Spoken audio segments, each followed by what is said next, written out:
Oi, amiga. Quanto tempo? E aí, Brenda, como é que você tá? Ai, eu tô ótima, minha Tá vida, bem? nossa. E aí Que você, bom, como graças tá? a Deus. Tá tudo ok, tudo ótimo. E seu pai, ele melhorou? Peraí, acho que chegou a notificação aqui, peraí. Sim, mas você não tinha pedido oração pelo seu pai? Como é que ele tá? Peraí. Como é? O seu pai, ele melhorou? Ah, meu pai melhorou. Melhorou sim, a oração das pessoas da igreja foi bem... Ah, e os seus estudos? Você disse que estava com as Eita. dificuldades. Marina me aceitou no Quem é Facebook. Marina? Marina, mulher, Marina. Ah, Marina, filha de João. Hã? Filha de João. Irmã Sei de não. Claudinho. Ela tem irmão? Não sei se ela tem irmão, não. Agora eu tenho 1.500 amigos. Ah, e você aceita e nem conhece. Eu vi ela uma vez na academia, ué. Conheço ela já. Você viu uma vez, ela é sua amiga. É, tem isso não. Aceito todo mundo. Ei, o sinal tá ruim da internet. Não, mas é porque eu queria conversar com você. A Ti não pega aqui, não.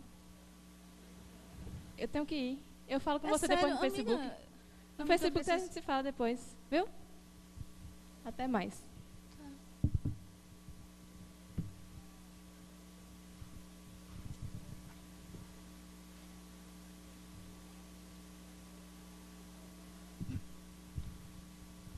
O que foi, Brenda? Ei, gatinha, tudo em paz? É Brenda. Débora, você sabe, né? bem? Ela é minha amiga já tem um tempão, mas agora ela só quer saber de Facebook, Twitter, Instagram. Eu queria conversar com ela, eu estava precisando desabafar, pedir conselho e ela não me ouve. Só quer. Mas Twitter e Facebook é legal. É legal. Olha, Débora, não se preocupe. Hoje em dia, a amizade está muito banalizada. Então, você não se preocupe com isso, não.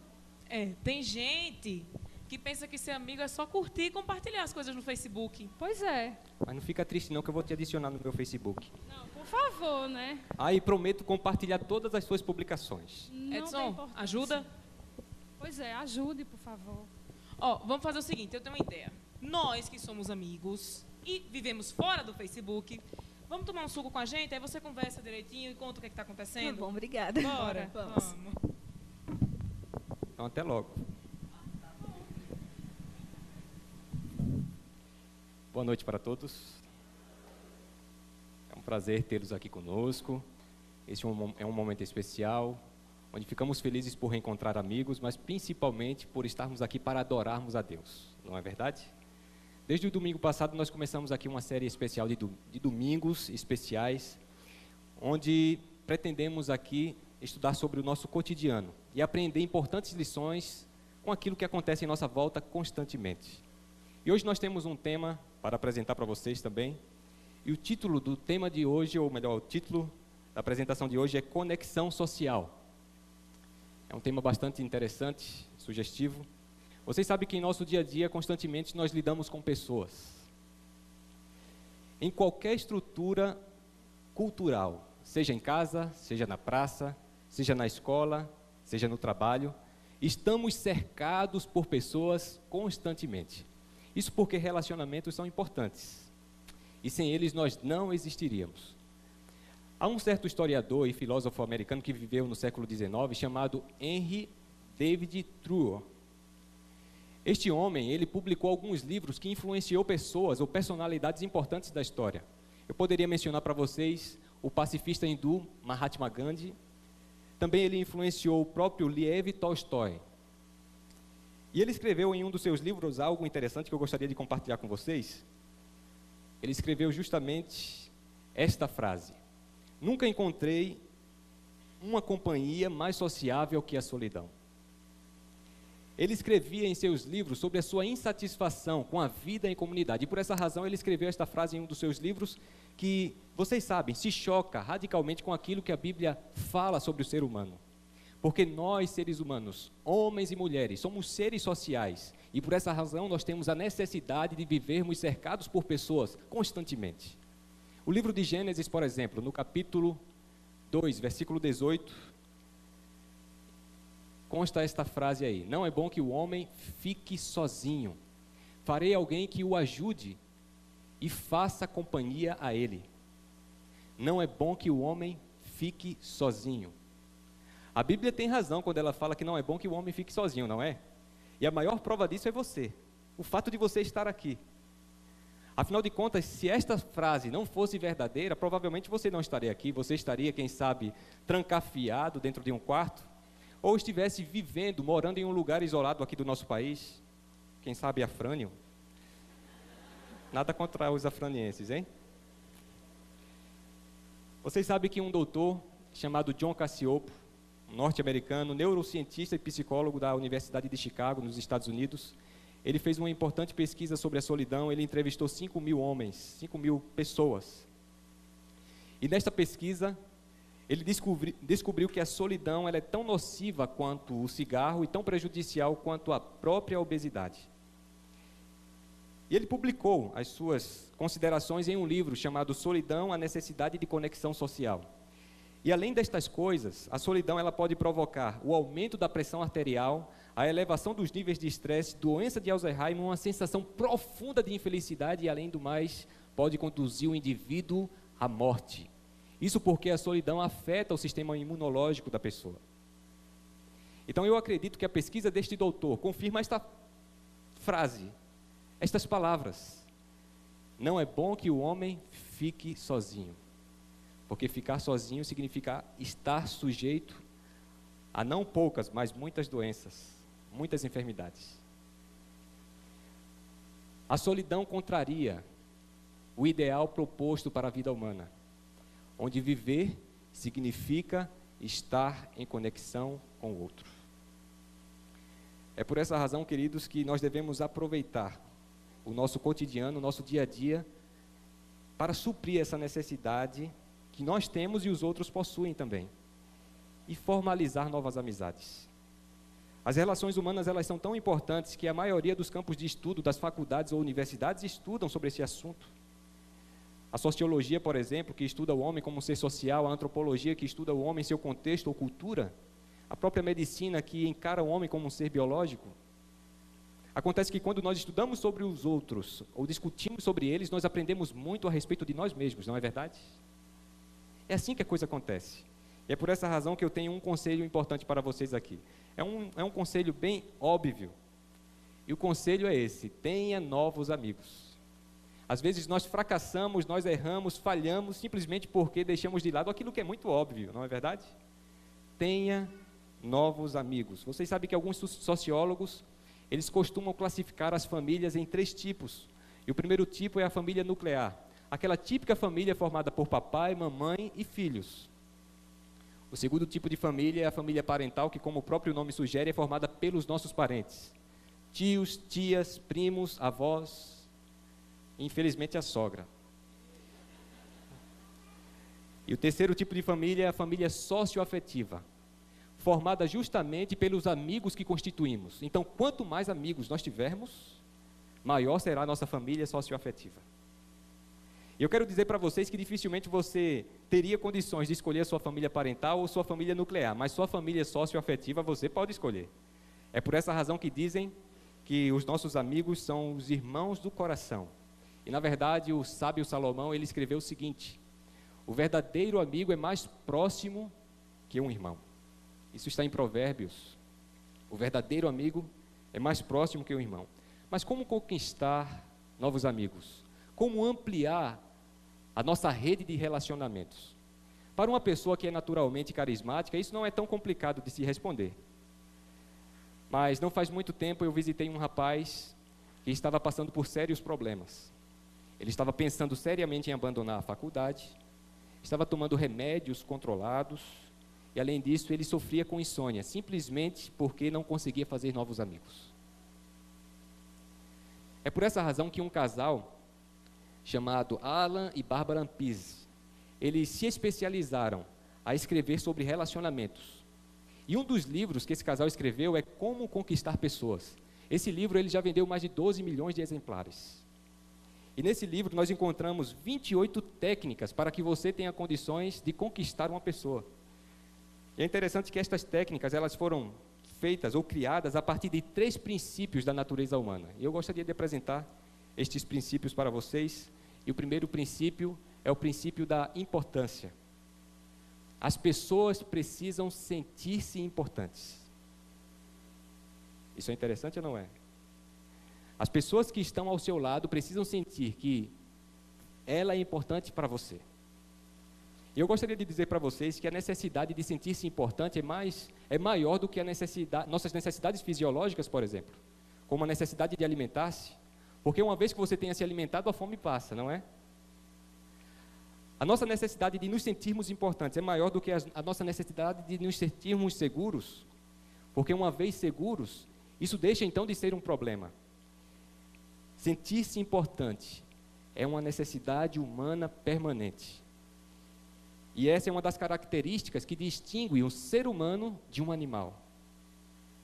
É por querer se sentir importante que as pessoas, por exemplo, compram carros de luxo, vestem roupas de grife, falam ou comentam sobre suas façanhas, e muitas delas se envolvem, inclusive, com gangues. Eu já comentei isso com vocês, eu vivi minha infância lá no Recife. E na época, eu praticava a arte da grafitagem. Eu tinha muitos amigos que eram pichadores. E eu descobri que a pichação está fundamentada justamente neste princípio. Porque quanto mais arriscada for a pichação, mais importante o pichador se torna para o seu grupo. Foi por essa razão que em uma certa ocasião eu perdi um amigo. Ele morreu tentando pichar uma sacada de um prédio. Ele caiu e morreu. As pessoas sentem a necessidade de serem importantes para os outros. Desejam ser apreciadas e reconhecidas. E quanto mais importante você fizer com que uma pessoa se sinta ao seu lado, mais positiva será a sua atitude em relação a você. É por essa razão que eu gostaria de dizer para vocês o que nós podemos fazer para que as pessoas se sintam importantes ao nosso lado. Onde está o segredo? E há um texto em Filipenses, no capítulo 2, versículos 5 e 7, onde nós encontramos as seguintes palavras: tentem pensar como Cristo Jesus pensava. Mesmo em condição de igualdade com Deus, ele deixou de lado os privilégios da divindade e assumiu a condição de escravo, tornando-se humano. Pense em Jesus Cristo. Jesus Cristo, mesmo sendo Deus, esse texto aqui deixa evidente que ele se revestiu com o manto da humanidade. Mas acontece que quando Cristo veio aqui, ele não veio como um governador, como um monarca poderoso. Ao contrário disso, sabe o que foi que Cristo fez? Ele assumiu a forma de servo, de escravo. E foi por essa razão que ele definiu a sua missão com estas palavras: é o que o Filho do Homem faz, foi o que disse Jesus. Ele veio para servir, não para ser servido, e para dar a própria vida para salvar muita gente. Você deseja fazer com que as pessoas se sintam importantes ao seu lado? Esteja disposto a servi-las em suas necessidades. O segundo princípio é o princípio do interesse, onde se diz que o principal interesse das pessoas não é por você, é por elas próprias.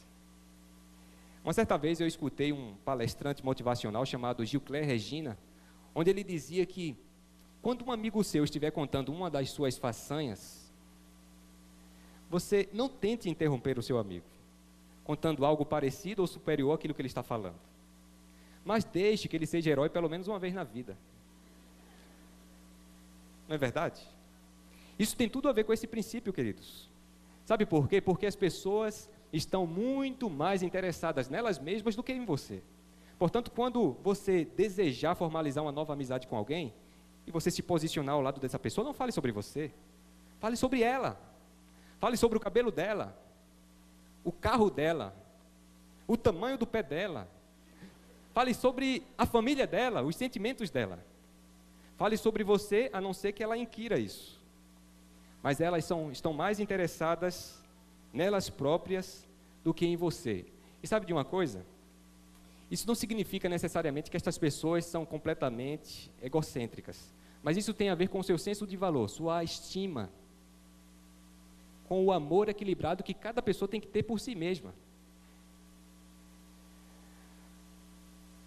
Aliás, se você não tivesse interesse por si mesmo, como você teria interesse pelos outros, não é verdade? Esse é um princípio bíblico, inclusive. Em Marcos, no capítulo 2, nós encontramos essas palavras. É um texto muito conhecido, creio que você já o conhecia.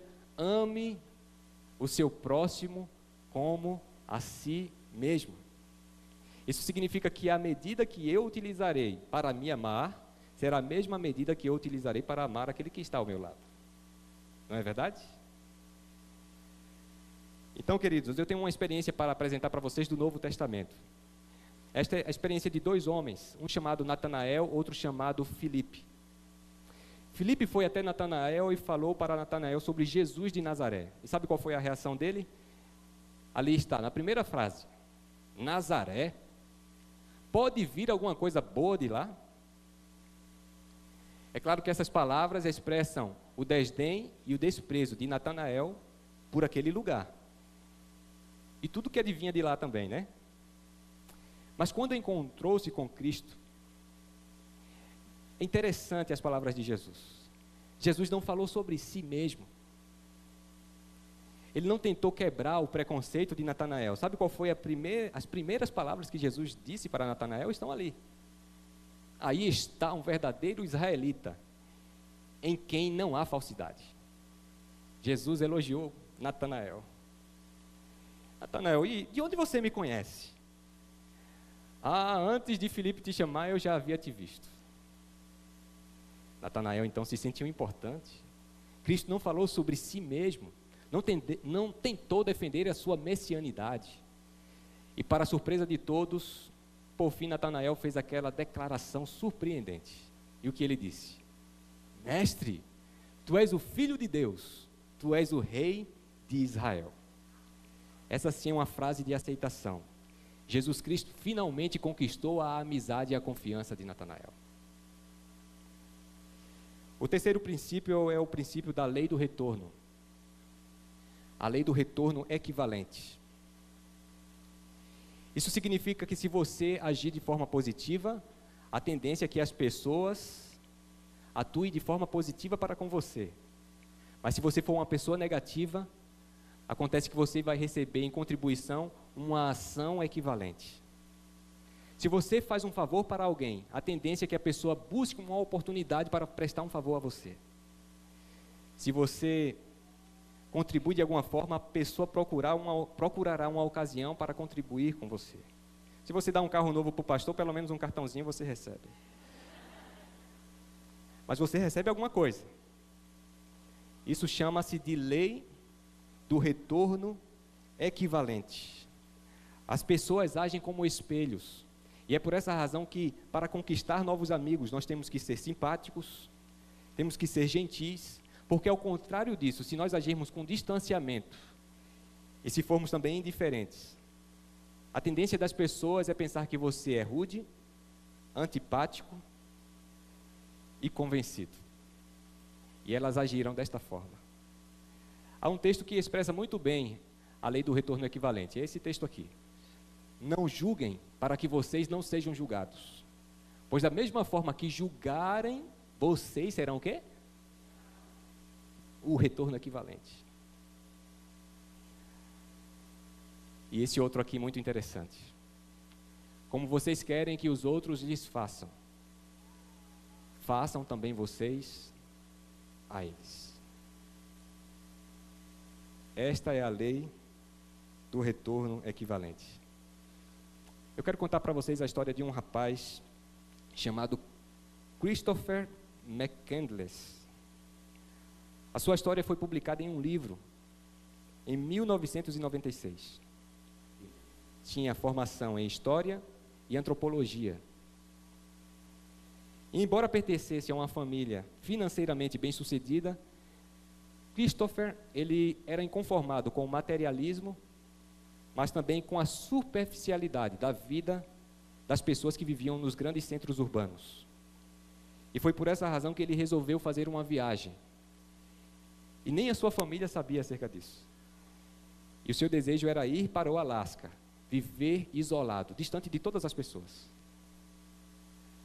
Ele doou sua poupança de $24 mil para uma instituição de caridade E os poucos dólares que sobraram em seus bolsos, ele os queimou. E partiu em viagem. E nesta sua viagem, ele conheceu lugares maravilhosos. Muitas pessoas, inclusive um casal que quis adotá-lo.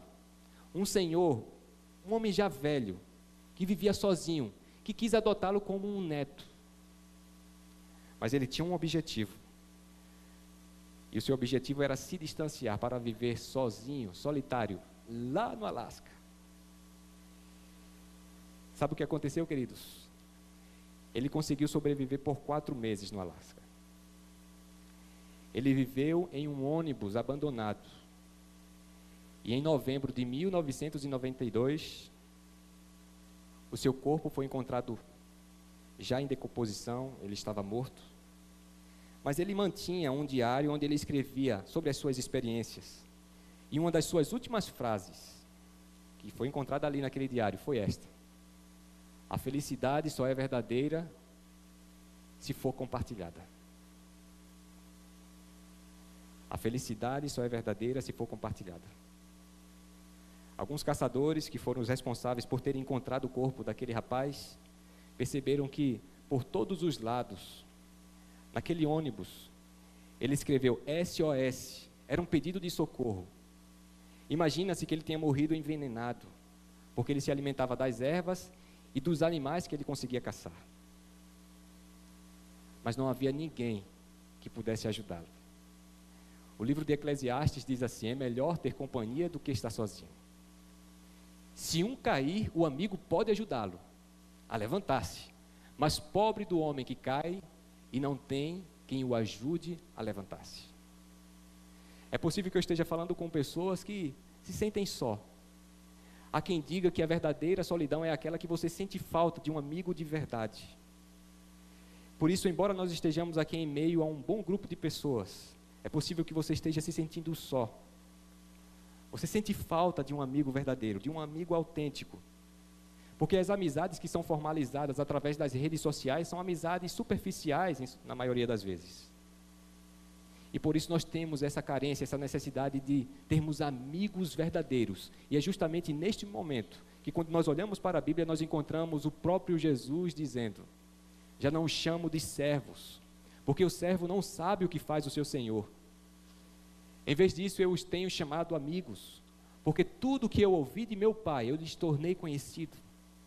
Jesus Cristo então se apresenta e se coloca não como um Senhor apenas, mas Ele diz ser o seu amigo. Por isso, onde quer que você se encontre, seja qual for a situação em que você está, se você está se sentindo só, mesmo em meio a tantas pessoas, esse Senhor que se encontra no céu, Ele disse: eu sou o seu amigo. E sabe mais, Ele provou a sua amizade. E de que forma Ele fez isso? Através do seu ato na cruz. Da mesma maneira que nós aprendemos acerca dos princípios, das necessidades humanas para conquistar a amizade das outras pessoas, as outras pessoas tentam conquistar a nossa amizade também dessa mesma maneira. Portanto, nós precisamos sentir que somos importantes. Ele fez isso. Fez com que você se sentisse importante. Nós precisamos nos voltar. Nós pensamos em nós mesmos. Necessitamos ser apreciados. Ele apreciou você. Mas existe o terceiro princípio, que é o princípio do retorno equivalente, a lei do retorno equivalente. Cristo já fez tudo o que era necessário para revelar a sua verdadeira amizade, para comigo e para com você. Mas em retorno, em troca, o que você tem a apresentar para Ele? Todos nós necessitamos de amizades verdadeiras. Essa é uma necessidade humana. E agora o Senhor do céu diz que deseja ser seu amigo de fato. Por essa razão, se você gostaria de dizer, ou tem desejo de dizer nessa noite: Senhor, muito obrigado pela tua amizade sincera, que foi revelada na cruz. Afinal de contas, o próprio Jesus disse: ninguém tem maior amor do que aquele que dá a sua vida pelos seus amigos. Obrigado pelo teu sacrifício. Eu quero, em troca, entregar também a minha vida e o meu coração em tuas mãos. A nossa amiga irá cantar uma música agora, a Tarsila. E se você deseja falar isso para Deus, aí onde você está, você vai colocar a mão em seu coração e vai elevar a Ele uma prece silenciosa.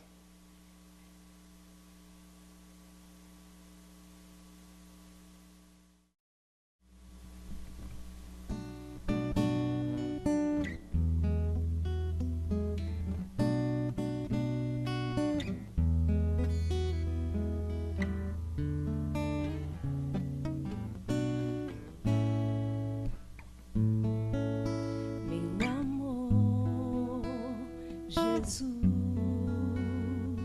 autor da minha vida, Salvador, Messias, Rei,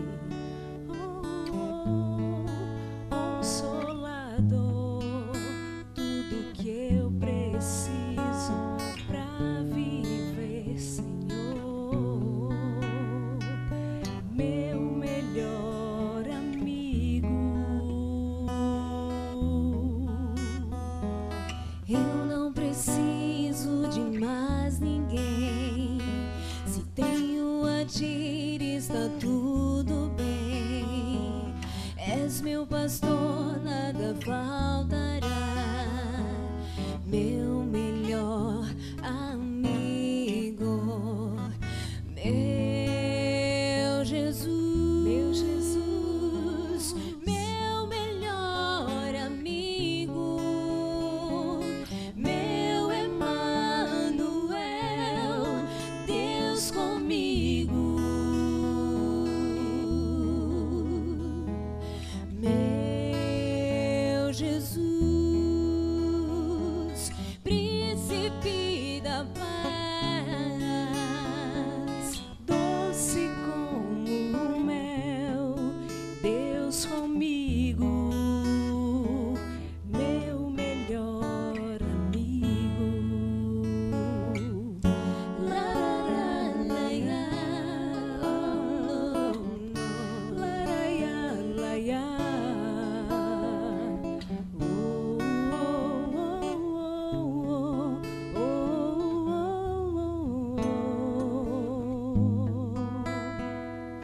eu não preciso de mais ninguém. Se tenho a ti, está tudo bem. És meu pastor, nada faltará. Meu melhor amigo, meu Jesus, meu melhor amigo, meu Emanuel, Deus comigo, meu Jesus, príncipe da paz, doce como o mel, Deus comigo, meu melhor amigo, meu Jesus, meu melhor amigo, meu Jesus, meu Emanuel, Deus comigo, meu Jesus, príncipe da paz, doce como mel, Deus comigo, meu melhor amigo. Lararara, lararara, lararara, meu melhor amigo.